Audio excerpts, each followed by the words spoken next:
Adrian snapped awake while sprawled on jagged, scorched earth. The air reeked of sulfur and decay, almost too thick to breathe. His lungs seized at each inhalation, as though the atmosphere itself refused him mercy.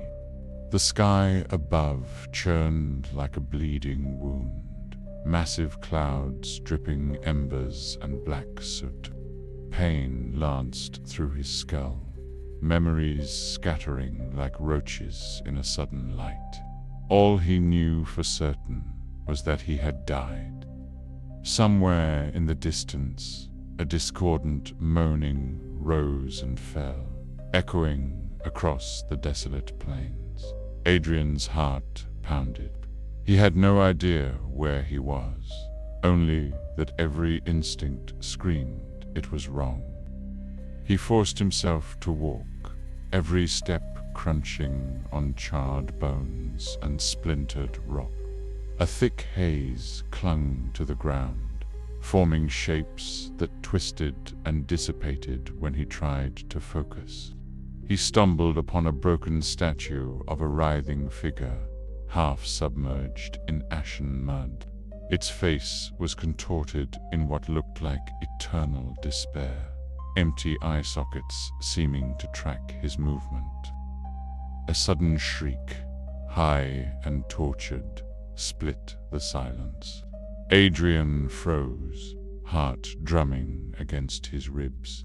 He could have sworn the statue shuddered just once, like a body trying to wrench free. Through the haze, Adrian clung to a faint recollection. Daylight once shone on his face. There was laughter, gentle voices, and a life free of agony. He needed to believe it was real, needed to believe this place was a twisted nightmare. He muttered to himself that he'd wake up soon, that none of this could be real. Yet the scorching wind tore at his skin, blistering it raw. The pain was all too genuine. Over the next ridge rose a silhouette of something massive, a fortress of black stone, spiked ramparts jutting into the infernal sky. Hope ignited. Perhaps there was a way out hidden within those walls. Crossing a field of razor-sharp stone columns, Adrian nearly stumbled over a cluster of half-melted skulls. Their eye sockets bubbled with steaming pus, jaws contorted as though mid-scream. He felt a slithering presence in the corner of his vision, something spidery and many-legged, scuttling just out of sight. It chittered softly, a hungry clicking sound that made his skin crawl. Pressing on, he reached a foul moat, oozing with black tar. The remains of a rusted drawbridge stretched across, boards rotted through. Each step threatened to send him plunging into the toxic mire. Reaching the fortress entrance, Adrian found colossal gates, carved with images of writhing bodies. The carvings were so detailed, he could almost feel their agony pulsing through the iron. A rancid odor rolled out, as if the fortress itself were breathing. A howling wind tore at him as he pried the gate open. The metal screeched like a tortured creature, and a torrent of embers rushed out, stinging his skin. Stepping inside, he realized the fortress corridors glowed with an inner pulsing, light-like veins pumping molten blood.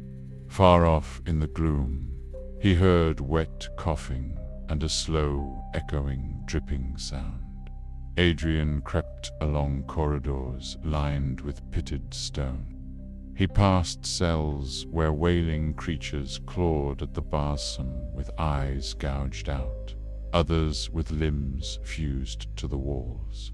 Their cries reverberated, fueling his desperation. He entered a grand hall, strewn with twitching, weird creatures.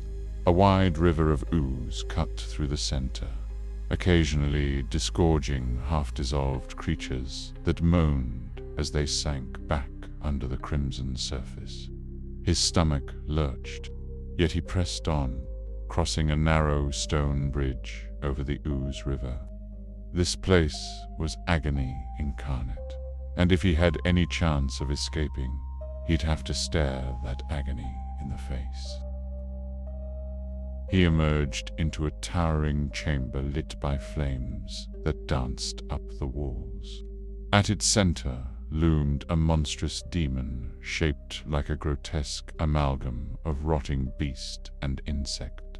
Its bloated abdomen dripped with acidic slime, each droplet hissing on the stone. A rumbling voice filled the chamber. "You will never leave here. Surrender to the infinite torment." The demon's multiple eyes set in a swollen, fly-like head, all locked on Adrian. He trembled, aware that this abomination could rend him limb from limb. Adrian wrestled the spined door open, ignoring the demon's shriek. Flames erupted around him, searing his back. Inside the doorway, a vortex of howling winds swirled, lighting up the darkness with a menacing glow. Adrian wrestled the spined door open, ignoring the demon's shriek. Flames erupted around him, searing his back. Inside the doorway, a vortex of howling winds swirled, lighting up the darkness with a menacing glow. He hurled himself through the vortex. For a heartbeat, cold air engulfed him, most blissful. But the moment ended in a sickening lurch as the ground vanished beneath his feet. He landed hard on the same ashen plains, the fortress still towering behind him. Nothing had changed. The moans, the toxic wind, the scorching sky, it was all exactly as before. As he realized his escape was a cruel mirage, Adrian sank to his knees, a silent scream contorting his face in despair.